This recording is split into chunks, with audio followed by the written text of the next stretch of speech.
다 같이 찬송가 214장, 찬송가 214장 찬양하심으로 11월 8일 월요일 새벽 기도회를 시작하겠습니다.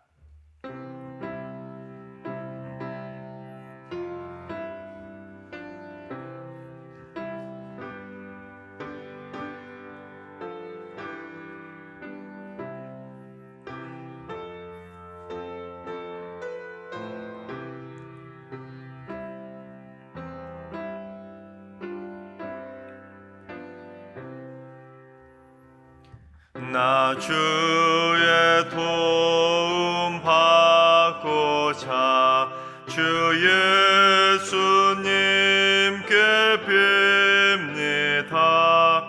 그 구원 허락하시사 날 받아 주소서. 내 모습 주 받아 주소서. 날 위해 돌아가신 주 날 받아 주소서. 큰 죄에 빠져 영죽을 날 위해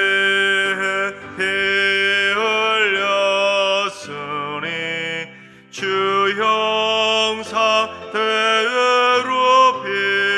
빚으사 날 받아 주소서. 내 모습 이대로 주 받아 주소서. 날 위해 돌아가신 주 날 받아 주소서. 내 힘과 결심 약하여 늘 깨어지기 쉬우니 주 이름으로 구원해 날 받아 주소서. 내 모습 이대로 주 받아 주소서. 날 위해 돌아가신 주 날 받아 주소서. 내 주님 서신 발 앞에 나 꿇어 엎드렸으니 그 크신 역사 이루게 날 받아 주소서. 내 모습 이대로 주 받아 주소서. 날 위해 돌아가신 주 날 받아 주소서.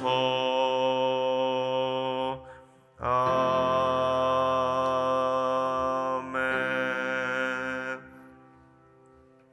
이 시간 다 같이 한 마음으로 하나님 앞에 기도하며 나아가시겠습니다. 오늘은 기도하실 때 주님, 이 땅의 의사와 간호사들을 위해서 기도합니다.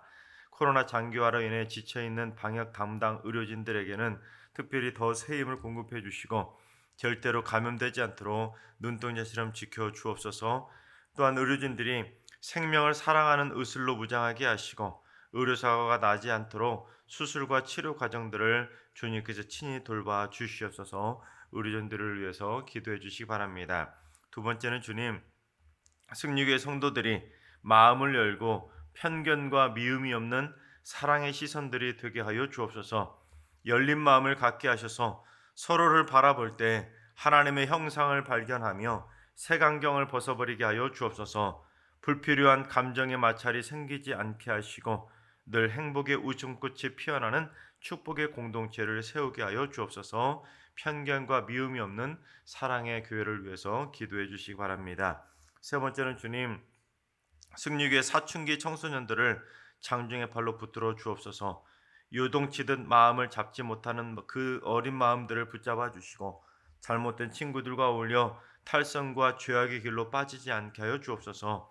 가족과 친구들과 마찰이 생기지 않게 하시고 사춘기 자녀들이 그 마음 안에 샬롬의 평강으로 충만해지게 하여 주옵소서. 우리 사춘기 자녀들을 위해서 기도해 주시기 바랍니다. 이 시간 세 가지 기도 제목으로 3분 정도 통성으로 기도하며 나아가시겠습니다. 다 같이 기도합니다.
좋으신 하나님, 좋으신 하나님, 참 좋으신 나의 하나님,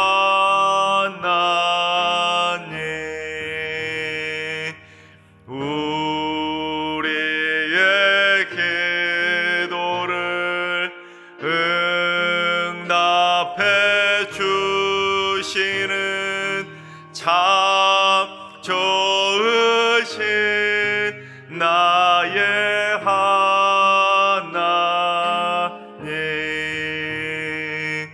한없는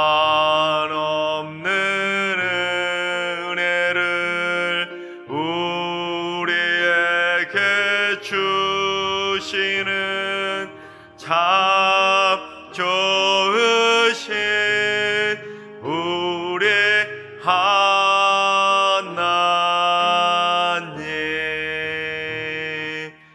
아멘. 참 좋으신 하나님께서 오늘 이 새벽에 저에게 주시는 말씀은 레위기 6장의 말씀입니다. 레위기 6장의 말씀을 다 같이 드라마 바이블로 봉독하겠습니다. 제 6장.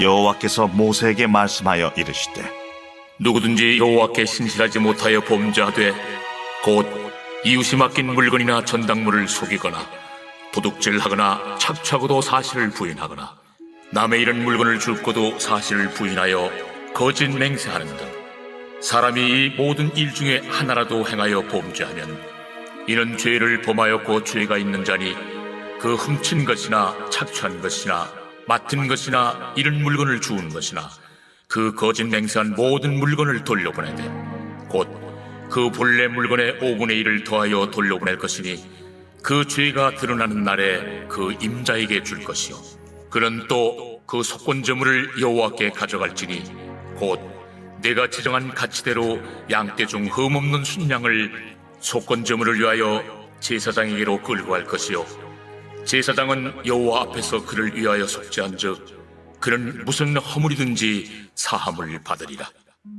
여호와께서 모세에게 말씀하여 이르시되 아론과 그의 자손에게 명령하여 이르라. 번제의 규례는 이러하니라.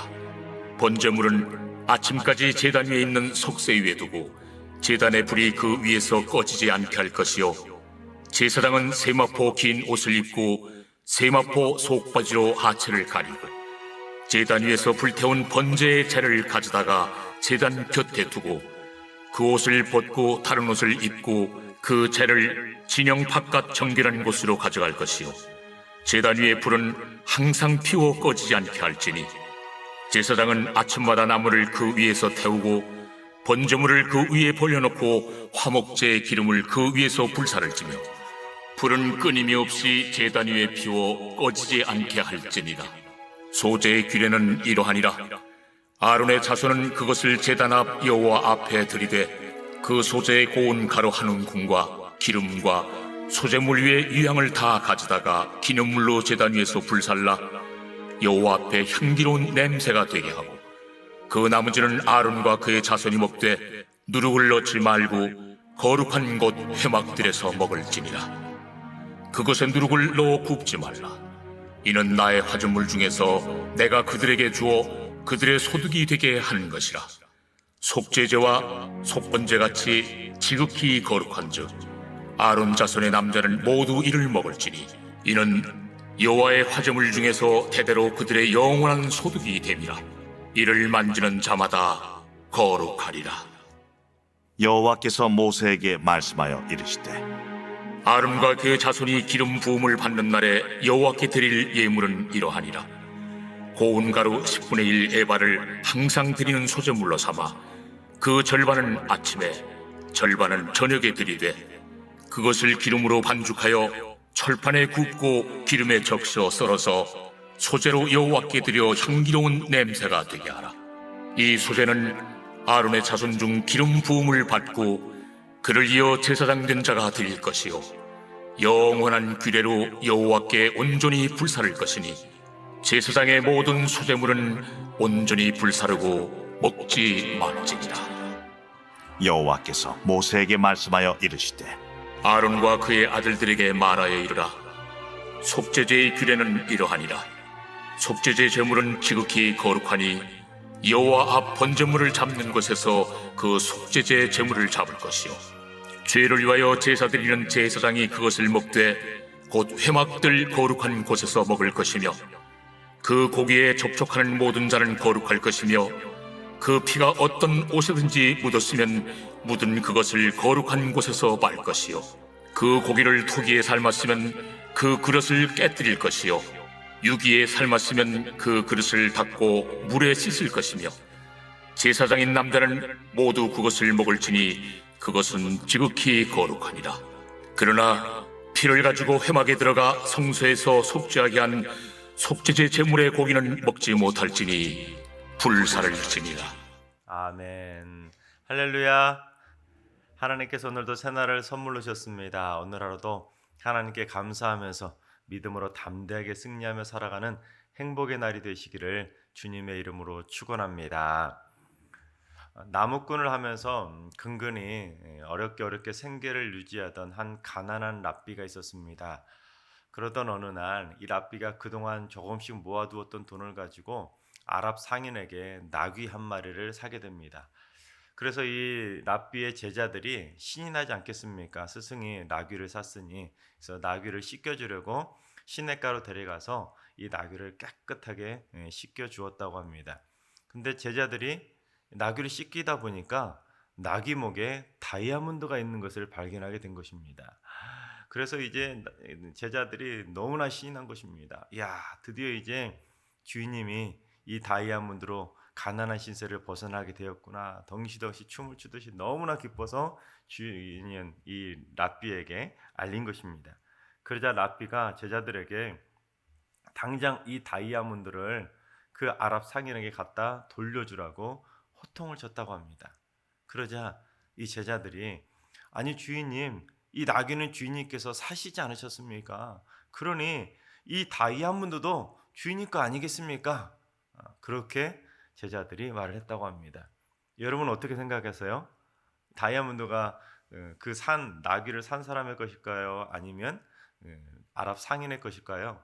이 랍비가 그 제자들에게 그 말을 듣고 뭐라고 대답을 했냐면 나는 나귀를 산 기억은 있지만 다이아몬드를 산 기억은 없다네. 내가 산 것만 가지고 있는 것이 정당한 것이야 라고 하면서 그 다이아몬드를 아랍 상인에게 돌려주었다는 것입니다. 그런데 여러분, 오늘날 많은 사람들이 내 것과 남의 것을 구분하지 못하고 남의 것도 내 것이라고 우기는 사람들이 있다는 것입니다.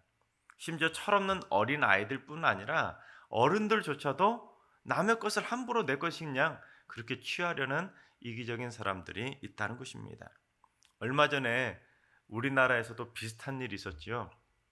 지난 여름에 제주도에서 한 사람이 김치 냉장고를 중고로 하나 사게 됩니다. 그런데 김치 냉장고 밑바닥을 보니까 비닐로 쌓여 있는 현금 다발 1억 원 뭉치를 발견하게 된 것입니다. 그래서 그 사람이 망설이지 않고 바로 경찰에 신고를 했다고 합니다. 이 사람은 그 랍비처럼 내가 산 것은 김치 냉장고지 이 현금은 아니다고 생각하고 정직하게 경찰에 곧바로 신고를 했던 것입니다.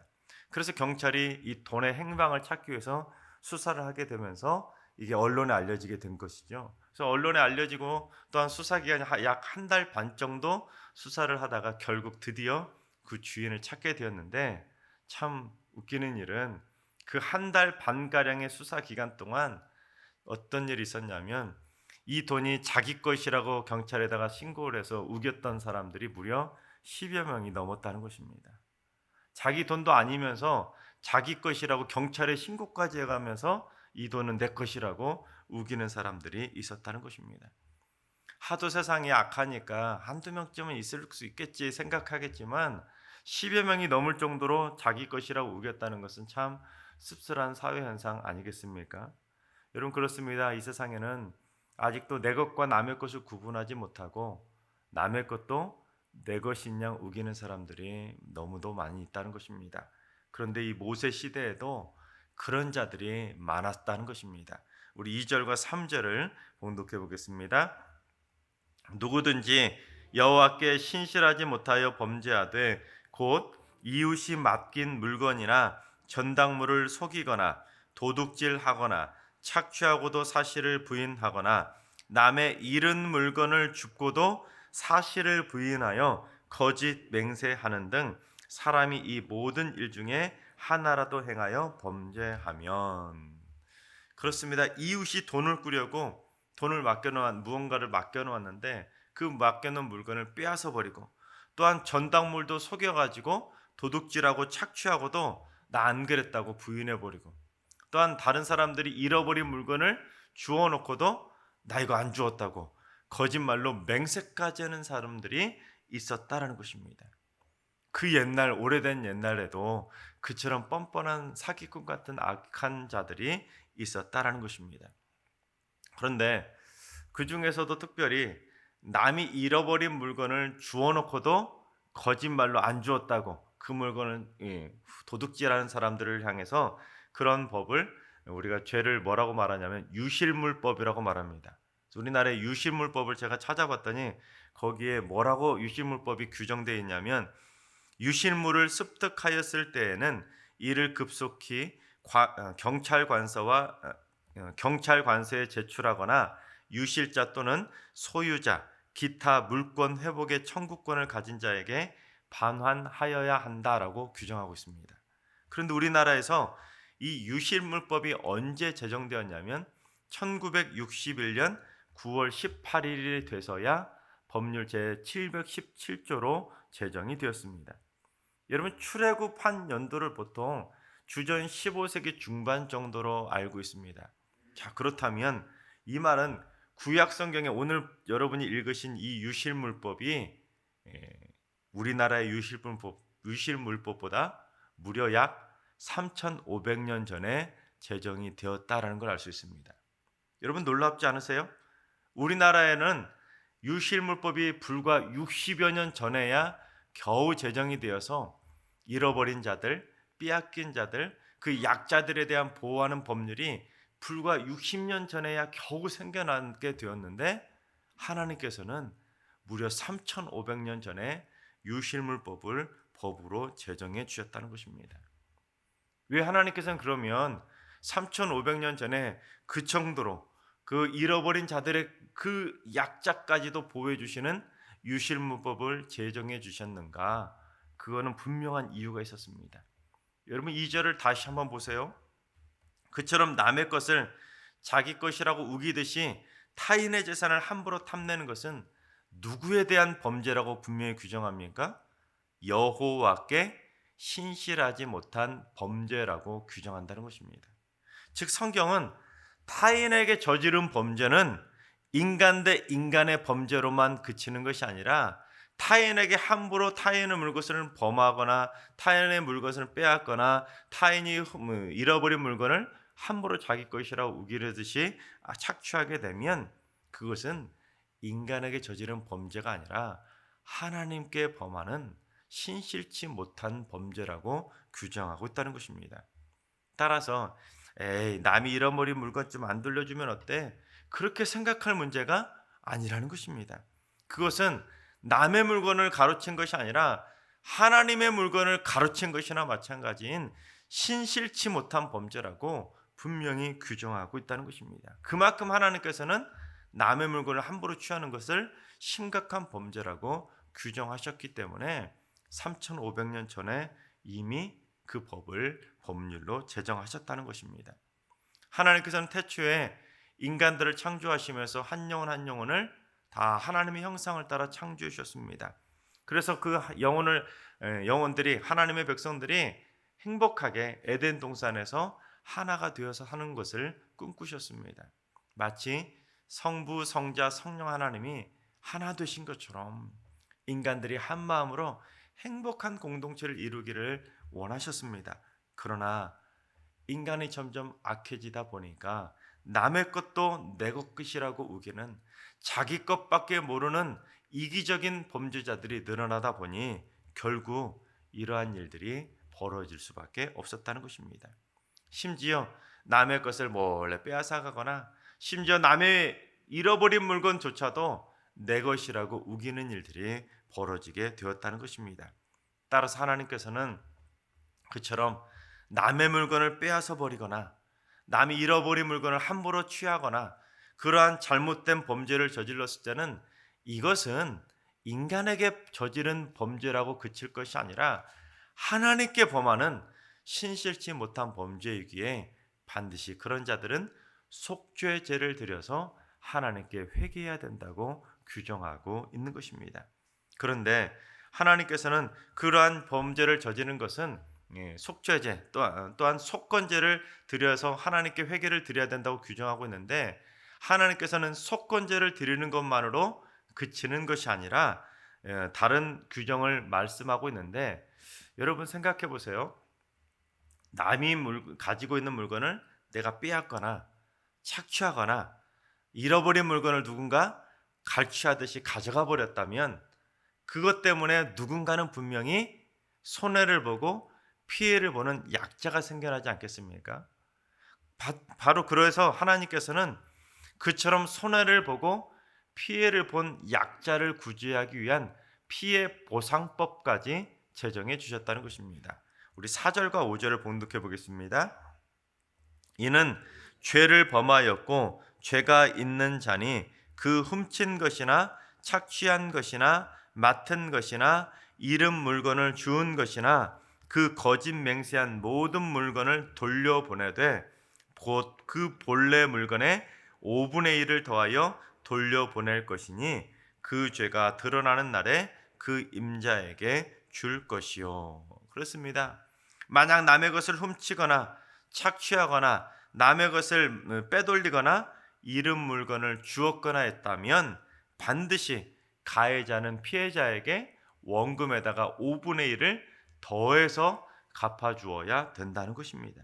그래서 만약에 남의 것을 100만 원을 내가 그렇게 착취하거나 남이 이 100만 원을 잃어버린 물건을 내가 주워놓고도 모른 척했다, 그러면 그것이 밝혀지게 되는 날 벌금 20만 원을 더해서 120만 원을 돌려줘야 된다는 것입니다. 그러니까 벌금이 120%나 하고 말할 수도 있다는 것입니다. 이거는 철저하게 피해자를 보상해 주기 위한 피해자 중심의 보상법이었다는 것입니다.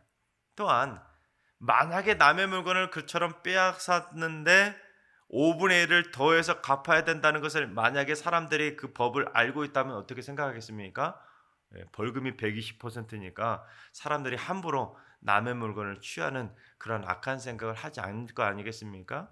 그러니 이 법은 그러한 범죄를 예방하는 효과까지 있었다라는 것입니다. 그처럼 하나님께서는 이웃의 물건을 함부로 탐하는 것을 그 정도로 심각한 범죄로 규정하셨다는 것입니다. 그래서 여러분, 십계명 맨 마지막 10번째 계명이 뭐지요? 내 이웃의 것을 탐내지 말라라고 십계명 마지막 계명에까지 넣으실 정도로 그 정도로 남의 물건을 함부로 탐하는 것을 하나님께서는 금하셨다는 것입니다. 하나님께서 사랑하신 여러분, 남의 것을 함부로 내 것이라고 절대로 탐하지 말고 내 것과 남의 것을 철저히 구별하는 정직하고 신실한 백성들이 다 될 수 있기를 바라겠습니다. 또한 남에게 피해를 끼치고 하나님께 신실하지 못한 범죄를 저지르는 자가 아니라 남에게 유익을 주고 남들과 함께 행복의 공동체, 평화의 공동체를 만들어 가면은 화평의 사람들이 다 되시기를 주님의 이름으로 축원합니다. 기도하겠습니다. 약자들을 돌보시고 지키시는 하나님, 승리교회 성도들의 마음밭에 약자들을 향한 긍휼의 마음이 가득하게 하여 주옵소서. 약자를 함부로 대하지 않게 하시고 잘못하면 나도 약자가 될 수도 있다는 것을 깨닫게 하여 주옵소서. 남의 것을 함부로 내 것으로 우기거나 탐하지 않게 하시고 오직 거룩하고 공의로운 삶을 살게 하여 주옵소서. 물질에 대한 탐욕과 욕심을 주님 성령의 불로 다 태워 주시옵소서. 그래서 하나님께 신실하지 못한 범죄를 저지르지 않게 하시고 하나님을 사랑하고 이웃을 내 몸처럼 사랑하며 살아가는 행복한 인생이 되게 하여 주시옵소서. 이제는 우리 주 예수 그리스도의 은혜와 하나님 아버지의 만극하신 사랑하심과 성령님의 충만하신 역사하심과 교통하심이 남의 것을 함부로 탐하지 않고 이웃과 화평을 누리며 살기로 다짐하는 모든 성도들과 가정과 일터와 승리교회와 이 나라와 이 민족 위에 이제로부터 영원까지 항상 함께 하시기를 간절히 축원하옵나이다. 아멘. 이제 주신 말씀과 개인 기도 제목을 가지고 충분히 기도하며 나아가시겠습니다. 오늘 기도하실 때는 주님, 승리교회 성도들이 이웃과 화평을 누리는 삶을 살게 하여 주옵소서.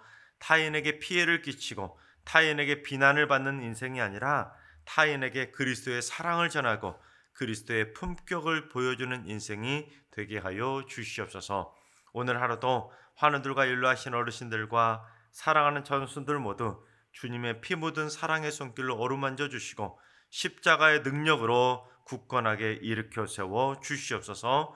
새벽제단 쌓는 분들이 기도를 통해 하나님을 기쁘시게 하고 이웃에게 행복을 선물하는 축복의 통로가 되게 하여 주옵소서. 이웃에게 비난과 욕을 먹는 인생이 아니라 이웃에게 칭찬받고 하나님께도 칭찬받는 귀한 일꾼들이 되게 하여 주옵소서. 이번 한 주간 승리교회 모든 성도들이 주 안에서 강건함을 누리게 하여 주옵소서.